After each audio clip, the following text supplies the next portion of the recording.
Hi friends, welcome to Code with Mohit. நாம் இந்த வீடியோவில் என்ன பார்க்க போகிறோம்னா LI, OL and UL இந்த மூணு டேக்ஸ் பற்றி தான் பார்க்க போகிறோம். வாங்க ஃப்ரெண்ட்ஸ், டைம் யூஸ் பண்ணாமல் நம்ம வீடியோக்குள்ளே போயிடலாம்.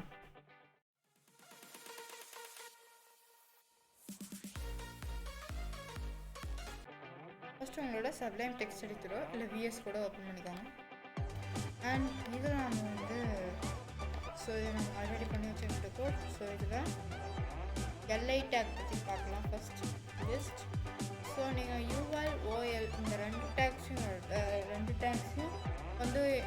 நீங்கள் என்ன தான் ஞாபகம் வச்சுக்கணுன்னா, ஒரு டிவிஷன் அண்ட் அதுக்குள்ளே இருக்க கண்டென்ட். LIங்கிறது ஒரு கண்டென்ட், ULங்கிறது ஒரு டிவிஷன். அந்த மாதிரி நீங்கள் ஞாபகம் வச்சுக்கணும். டிவ் டேக் பற்றி நம்ம பார்த்தோம்னாலே ஸோ UL அண்ட் OL இது ரெண்டையும் ஒரு டிவ் டேக்காக நினச்சிக்கோங்க. ஸோ இந்த LIங்கிறது இதுக்குள்ளே நாம் போட்டிருக்க டெக்ஸ்டாக நினச்சிக்கோங்க.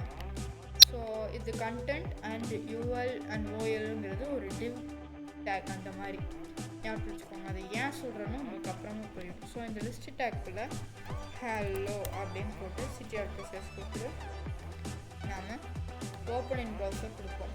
ஸோ ஹலோ அப்படின்னு வந்துச்சு. பட் நீங்கள் இதில் என்ன நீங்கள் என்ன இதில் பார்க்கணுன்னா இங்கே ஒரு ப்ளூ டாட் வந்திருக்கு. ஸோ இதுதான் இந்த LI டேக்கோடது. எல்லா யூசர்ஸுமே நானே கூட வெப்சைட் க்ரியேட் பண்ணும்போதும் LI டேக் மட்டும் போட மாட்டோம். UL டேக் அப்படிங்கிற ஒரு டேக்கில் தான் இதை போடுவோம். ஸோ UL டேக்னா அன்ஆர்டர்ட் லிஸ்ட் அண்ட் LIனா லிஸ்ட் அண்ட் OLனா ஆர்டர்ட் லிஸ்ட். ஸோ ULோட ஆப்போசிட். ஸோ இங்கே நம்மளுக்கு ஒரு கேப் கிடச்சிருக்கு அண்ட் இங்கே நம்மளுக்கு கரெக்டாக இருக்குது. ஸோ இப்போ தான் நம்மளுக்கு ஒரு கரெக்டான ஒரு இது கிடச்சிருக்கு. ஸோ இப்படி தான் நீங்கள் ஒரு அன்ஆர்டர்ட் லிஸ்ட், ஒரு புல்லட் ப்ரூஃப், அந்த புல்லட் டாட் இருக்குது இல்லையா, ஸோ அந்த டாட் வர்றதுக்கு நீங்கள் UL அப்புறம் LI இதை நீங்கள் யூஸ் பண்ணணும். ஸோ நீங்கள் ULக்குள்ளே நீங்கள் நிறைய LI போடலாம்.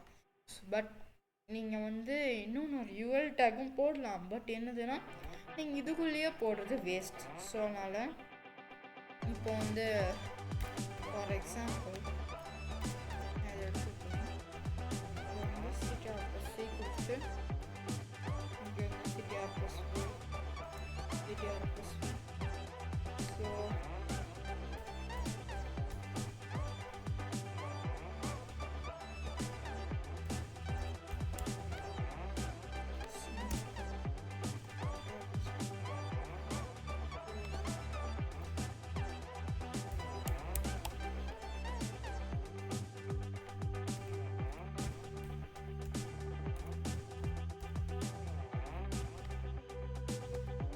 ஸோ இப்போ நம்ம ரீலோட் பண்ணோம்னா சப்ஸ்கிரைப் கோட் வித் மோஹித் அப்படிங்கிறது ஒவ்வொன்றா தெரியுது. ஸோ இப்போது நம்மளுக்கு இப்போ நீங்கள் ஒன்று யோசிச்சிங்கன்னா, ஒரு ஃபார் எக்ஸாம்பிள் ஒரு வேர்டு எடுத்துக்கோங்க. அந்த வேர்டோட ஒவ்வொரு லாங்குவேஜ்லையும் மீனிங். ஹலோ அப்படிங்கிற ஒரு வேர்டு எடுத்துக்கோங்க. அதில் தமிழில் ஒரு மீனிங், ஹிந்தியில் ஒரு மீனிங், தெலுங்கு இருக்கல, எல்லா லாங்குவேஜ்லேயும் ஒரு மீனிங். ஃபார் எக்ஸாம்பிள் சொல்கிறோம், ஒரு 100 மீனிங்ஸ் இருக்குது. ஓகேவா? 100 லாங்குவேஜஸில் 100 எழுதியிருக்கீங்க. ஸோ நீங்கள் மேலே சொல்லிடுறீங்க ஃபஸ்ட்டுக்கு இது அப்படி கூட எடுத்துக்குவாங்க. நீங்கள் 3 வேர்ட்ஸ் வச்சுக்கோங்க. அந்த 3 வேர்ட்ஸ்லேயும் ஒவ்வொரு லாங்குவேஜஸ். ஸோ 1 2 3 இந்த லாங்குவேஜு இந்த மீனிங்கு அப்படிங்கிறது நீங்கள் கொடுக்குறீங்க. ஸோ அந்த மாதிரி நீங்கள் டினோட் பண்ணும்போது உங்களுக்கு நம்பர்ஸ் போட தான் நல்லாயிருக்கும். இந்த புல்லட் இந்த டாட்ஸ் போட்டோம்னா நம்மளுக்கு எப்படி இருக்கும், டாட்ஸ் இருக்கும். பட் நம்ம யூசர்ஸ்க்கு இது ஒரு அண்டர்ஸ்டாண்டபிளாக நல்லா இருக்காதுல்ல. ஸோ நம்ம இப்போது 1 2 3 4 அப்படின்னு எப்படி கொண்டு வரதுன்னு பார்க்கலாம். ஸோ அதுக்கு தான் இந்த ஆர்டர்ட் லிஸ்ட். ஸோ அன்ஆர்டர்ட் லிஸ்ட்னால் ஒரு ஆர்டர் இல்லாமல் இருக்கும். ஸோ ஆர்டர்ட் லிஸ்ட்னால் ஒரு ஆர்டர் இருக்கும். ஸோ அவ்வளோதான். OL டேக்குள்ள சேம் இதே நான் போடுறேன். பட் இந்த LIங்கிறது கண்டிப்பாக முக்கியம். ஸோ இப்போ நம்ம ரீலோட் பண்ணோம்னா 1 2 3 4 வந்துருச்சு. அதே நீங்கள் கேட்பீங்க இப்போ, ஸோ நான் இந்த சப்ஸ்கிரைபை இந்த OL டேக்குள்ள போட்டேன்னா இப்போ என்ன ஆகும் அப்படின்னு இப்போ பாருங்கள் ஒன்றுமே ஆகலை, இந்த நம்பர்ஸும் நோட் பண்ணல, எதுவுமே ஆகலை. இதுதான் வந்து நீங்கள் இப்படி கொடுத்தீங்கன்னா ஆகும். ஸோ இதே நீங்கள் யூஎல் டேக்குள்ளே கொடுத்தீங்கன்னா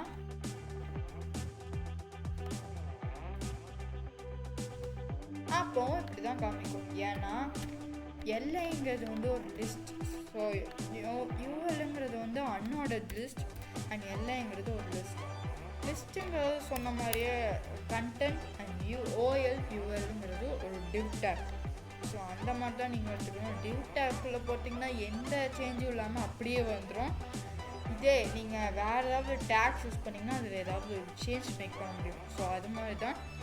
அண்டு இந்த யூஎல் டேக்குள்ளே எல்ஐ டேக் மட்டும்தான் போடணும். ஏன்னா அதுக்கு மட்டும்தான் இந்த யூஎல் டேக் யூஸ் பண்ணுறாங்க. ஸோ நீங்கள் என்ன யூஸ் பண்ணாலும் சரி, அந்த லிஸ்ட்டு நீங்கள் யூஸ் பண்ணுறீங்கனாலே இந்த ஓஎல் டேக்குள்ளே தான் நீங்கள் போடணும். ஸோ நார்மலாக நான் லிஸ்ட் போட்டோன்னா எப்படி இருக்கும் அப்படின்னு நீங்கள் கேட்டிங்கன்னா,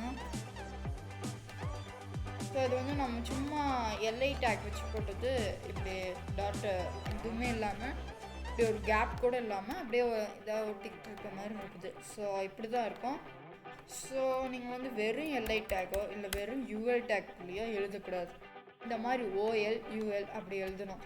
ஸோ இந்த டாட் எல்லாம் ரிமூவ் பண்ணுறதுக்கெல்லாம் நீங்கள் ஸ்டைல் ஷீட் கற்றுக்கணும். அண்ட் இந்த டாட் எல்லாம் ரிமூவ் பண்ணுறதுக்கு நீங்கள் அதை கற்றுக்கணும். அண்டு ஸ்டைல் ஷீட் உங்களுக்கு ரொம்ப முக்கியம். நீங்கள் ஸோ இன்னும் சொல்ல போனால் நீங்கள் கிட்டத்தட்ட ஹெச்டிஎம்எல் கோர்ஸை முடிச்சிட்டிங்க. ஏன் சொல்கிறேன்னா, இப்போ நீங்கள் கற்றுக்கிட்டது எல்லாமே ஒரு சிஎஸ்எஸ் கற்றுக்கிறதுக்கு கிட்டத்தட்ட வந்து மேட்ச் ஆகுது. ஸோ நீங்கள் இப்போ சிஎஸ்எஸ் கற்றுக்க ஸ்டார்ட் பண்ணிங்கனாலே உங்களுக்கு வந்து கரெக்டாக இருக்கும். நம்ம சேனல்லே சிஎஸ்எஸ் கோர்ஸ் இந்த வீடியோக்கு அப்புறம் ஸ்டார்ட் பண்ண போகிறோம். And side by side HTML கோர்ஸும் போட போகிறோம். ஏன்னா ஹெச்டிஎம்எல் நம்ம இன்னும் கம்ப்ளீட் பண்ணல. அண்ட் இன்னும் ஒன்று சொல்ல மாட்டேன் ஃப்ரெண்ட்ஸ், இப்போ நீங்கள் ஒரு டேக்னு ஆட் பண்ணிங்கனாலே உங்களுக்கு ஏகப்பட்ட டேக்ஸ் வரும். இதெல்லாம் என்னடான்னு நீங்கள் ரொம்ப போட்டு குழப்பிப்பீங்க. பட் இது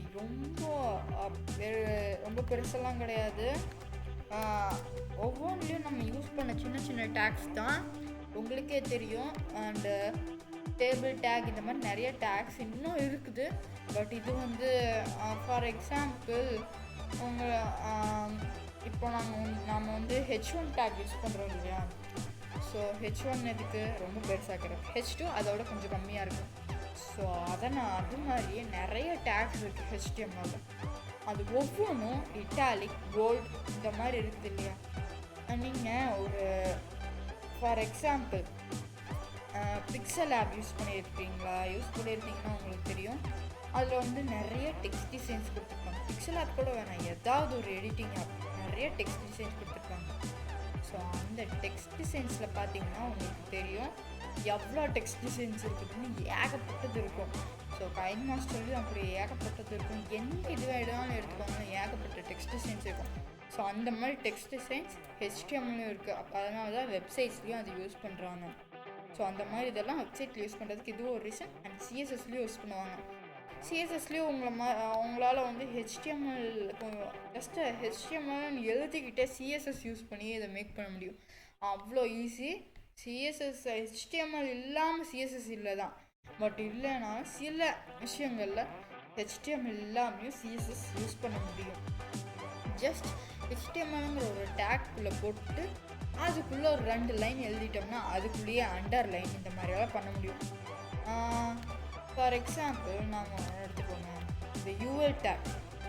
ஸோ இப்போ நான் சிஎஸ்எஸ்குள்ளே ரொம்ப டீப்பாலாம் போகிறது கிடையாது. ஸோ அதனால் சிஎஸ்எஸ் தெரியலனா உங்களுக்கு ஜஸ்ட் ஒரு சிஎஸ்எஸ் மேலே ஒரு இன்ட்ரெஸ்ட் வரதுக்காக அது இதை பாருங்கள், அப்போ உங்களுக்கு புரியும். ஸோ அதனால் இந்த யூஎல்ங்கிறத யூஸ் பண்ணிக்கிறேன். ஸோ CTR+C கொடுத்துக்கிறேன். CTR+V கொடுத்துட்டு ஸோ இப்போ என்ன பண்ணலாம் ஃப்ரெண்ட்ஸ், சரி நான் வந்து இப்போ வந்து என்ன பண்ணுறேன்னா டெக்ஸ்ட் டிசைன் வந்து அண்டர்லைன் கொடுக்க போகிறேன். சாரி டெக்கரேஷன் அண்டர்லைன் அப்படின்னு கொடுக்குறேன். ஸோ இப்போ என்ன ஆகுனா இந்த யூஎல் டேக்குள்ளே எழுதியிருக்கிறது எல்லாமே அண்டர்லைன் ஆகிருக்கும். பார்த்தீங்களா ஃப்ரெண்ட்ஸ், இந்த யூஎல் டேக்குள்ளே எழுதியிருக்கிறது எல்லாமே அண்டர்லைன் ஆகிடுச்சு. ஸோ இதே மாதிரி கர்சர் பாயிண்டர் அதை நம்ம கொடுத்து பார்ப்போம். கர்சர் பாயிண்டர் அப்படிங்க. இப்போ நம்ம இங்கே போகும்போது பாயிண்ட்ரு டிசைனுக்கு மாறுது கர்சர். அதே மாதிரி நம்ம வந்து இதே மாதிரி இன்னொன்று என்ன பண்ணலாம்னா ஹோவர் ஆட் பண்ணலாம், கலர் சேஞ்ச் பண்ணி விடலாம்.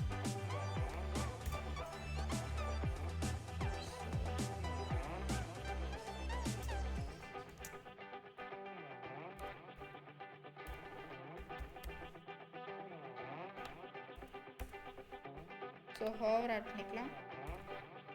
ஸோ இதில் வந்து கலர் வந்து ரெட் கலரில் மாறுற மாதிரி பண்ணலாம்.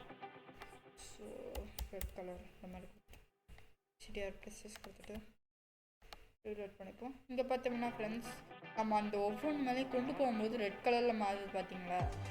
ஸோ இந்த யூஎல் டேக்குள்ளேயே நம்ம வந்து கலர் வந்து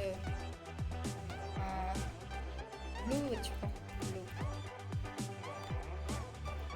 வச்சுட்டு ரீலோட் பண்ணோம்னா ப்ளூ கலருக்கு மாறி, இங்கே கொண்டு போகும்போது ரெட் கலருக்கு மாறிக்கும். இப்படி மாறும் ஃப்ரெண்ட்ஸ்.